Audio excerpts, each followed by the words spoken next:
Apple iPhone 13 sorry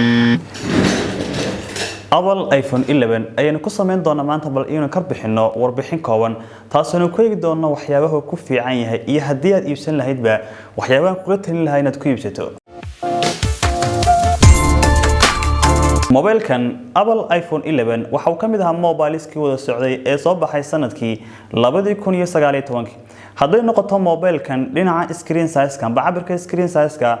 garaamka amba culayska mobilkan qarada mobilkan speakerka mobilkan iyo sidoo kale astaamo fara badan oo kalaba inta waxay isku mid ka yihiin mobilkiisa ka sii horeeyay ee noociisu ahaa Apple iPhone XR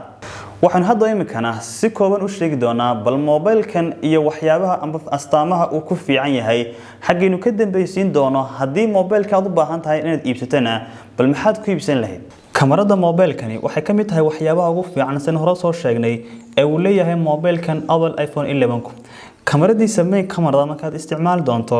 waxaad aad ugu qanci doontaa waxay noqon doontaa in hadhow toole markaad ku qaado sawirka ay tahay mid si fiican u ilaalin doonta quality-ga saxda ah ee uu leeyahay sawirku iyo in si fiican ay u kala saar doonto colorska uu ka kooban yahay sawirkaad ku qaadaysa waxa kale oo si fiican ku soo jiidan doonta markaad isticmaal doonto qaybta portrait-ka markaad isticmaalayso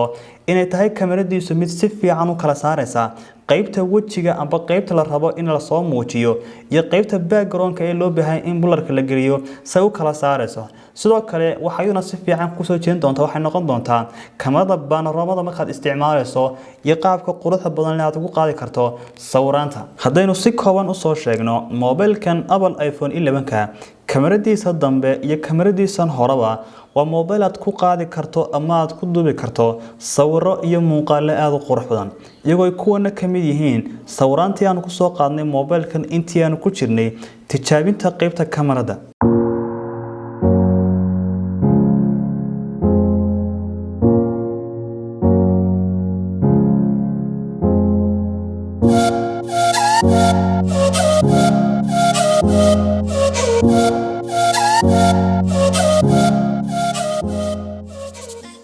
astaanta labaad ee uu ku fiican yahay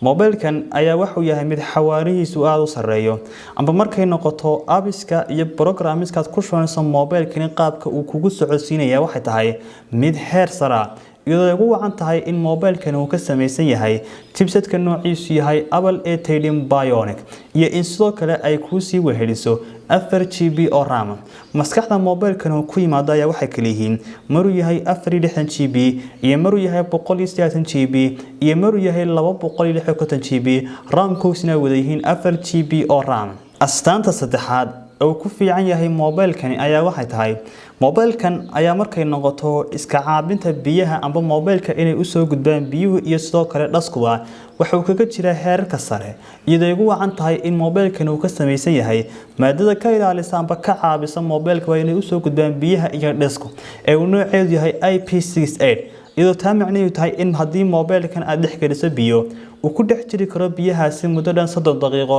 biyahaasina cabirkeedu yahay 2 mitir iyo wax ka yar hadaba mobilkan oo astaamahaasi oo dhan leh hadana iyadana waxa ku sii raacda inuu kamid yahay mobileska ugu fiican xagga markay noqoto bayteriga isagoo cabirka bayterigiisu yahay 3110 mAh taa macnaheedu waxa weeye inuu ku haynayo muddo aad u dheer isagoo aanu ka dhicin dab hadaynu soo ururino hadaba mobilkan qof nooceeya ayaa iibsan kara amba uu ku soo baxaya waxaan oran karnaa hadii mobilka aad u iibsato dhinaca kamarada amba inaad aad u isticmaasho kamarada